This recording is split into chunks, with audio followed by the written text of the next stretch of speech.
night in a city that knows how to keep its secrets.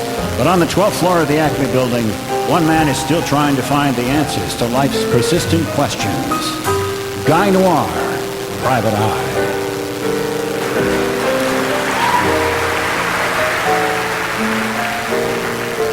It was the end of June, and I was at Tanglewood in the Berkshires, home of the Boston Symphony. And the story of how I got there goes like this. I was low on cash, of course, and I'd taken on the job of dog catcher, which is not that hard. You put on a squirrel suit, you locate the dog, you go woo, woo, woo, and you run away, and the dog chases you. Oh, I need you to catch my Snookums. I'm taking him in for surgery tomorrow. Oh, really? What's wrong? Well, he's just going to have a little work done. What, have a little work done? Yeah, just a little chin lift. Get those jowls taken away. Ma'am, he's a bulldog. Bulldogs have jowls, okay? Well, maybe he'd be more attractive without them. Well, attractive to whom, not to other bulldogs. Oh, well, I'm having him neutered, too. Yeah, well, probably a good idea if you have him jowls removed there. Oh. Anyway, I got the job of dog catcher at Tanglewood. It was just a brief phone call from their general manager, Dean Rhodes. We got a situation here, Noir. A dog who is a big pain in the wazoo. How soon can you come out? Yeah.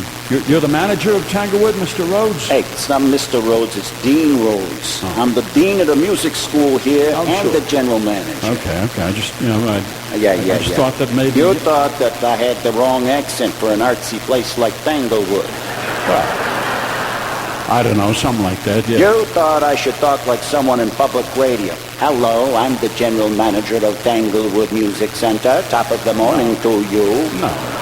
Well, if I talked like that, Tanglewood wouldn't be pulling in the dough like it is. Okay.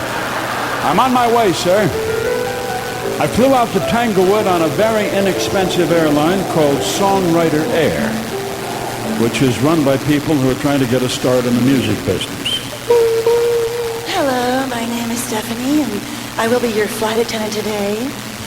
And maybe I can also be your friend, 'cause we're all on a journey, and it doesn't end. This destination is only a station, and we all have to keep on keeping on until all the fuel is gone. Thank you so much for listening to my music, and now here's your pilot, Buzz. Buzz. Does this plane work? Sure. We're headed for the Berkshires. I arrived at Tanglewood, and Dean Rhodes was there. Okay, the dog's name is Kusevitsky. Uh-huh. It's a Russian wolfhound who used to belong to a violin teacher, and the dog developed a pretty good ear. And when he hears a musician make mistakes, he comes out of the woods and he attacks him. Yeah. And you got quite a few student musicians here, right? It isn't the student musicians who he goes after. It's the old veterans. Oh, really? People your age. Huh. Yeah, they've been around forever. They get sloppy, and they don't practice, and everyone else tolerates him, but the dog doesn't. Well, he sounds like he's trying to make a contribution. Well, the musicians' union has threatened to go on strike if we don't get rid of him. So it's a serious thing now, huh? You bet. If the dog doesn't shut up, we'll have to turn Tanglewood into a rock and roll venue. I encountered the dog, Kusevitsky, at a violin recital. The violinist was Russian, and he had big hair, and he was very dramatic. But even I could tell that his intonation was sort of shaky. And when he hit a passage that was rather sharp, the dog got very unhappy. And then the violinist got nervous, and he started rushing. And he saw the dog, and it shook him. And then the dog headed for the stage, and the violinist went to pieces.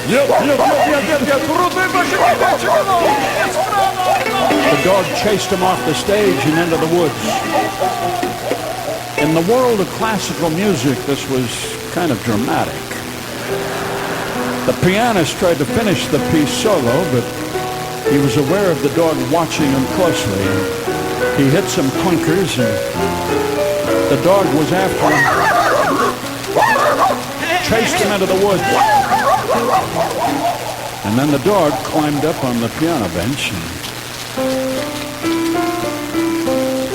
he performed a pretty good for a dog, version of a piece by who? By Johann Sebastian Bach.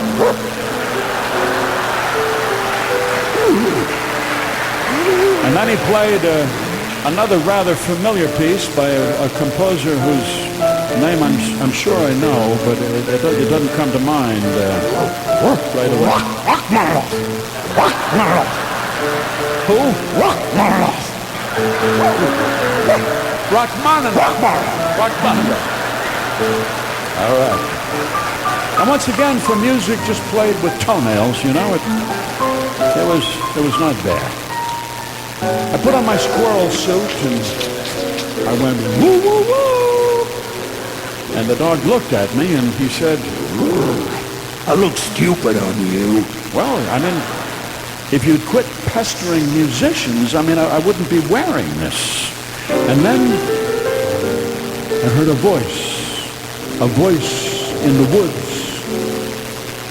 Fly me to the moon and let me swing among the stars. Let me see what spring is like on Jupiter and Mars. In other words, hold my hand. Why aren't you going after her? Huh? It's my girlfriend, Natasha. Oh. Natasha, darling, listen, I would guess that you're under some sort of curse here, aren't you, huh? That's so funny, that's what people have been telling me. Am I a little flat? Oh, a double curse then, huh? Natasha.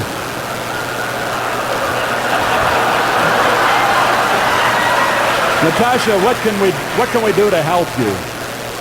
Huh? Well, you know what? Actually, a soothsayer told me once that one day a large man in a squirrel suit would come and kiss me and set me free. Really? She said that? Yes. Yeah. A reputable soothsayer? Well, yeah, she had a master's degree. Uh-huh. Soothsaying? Well, she said so. She was from Sooth. Uh-huh. Sooth, Carolina. Oh, I see. Mm-hmm. Well, some soothsayers are certified and others are just so-so. Yeah, well, her name was Susie. Uh-huh. Did she actually say sooth or just suggest sooth? Well, she spoke at several sooths. Okay, and that's the truth, huh? Well, there's only one way to find out.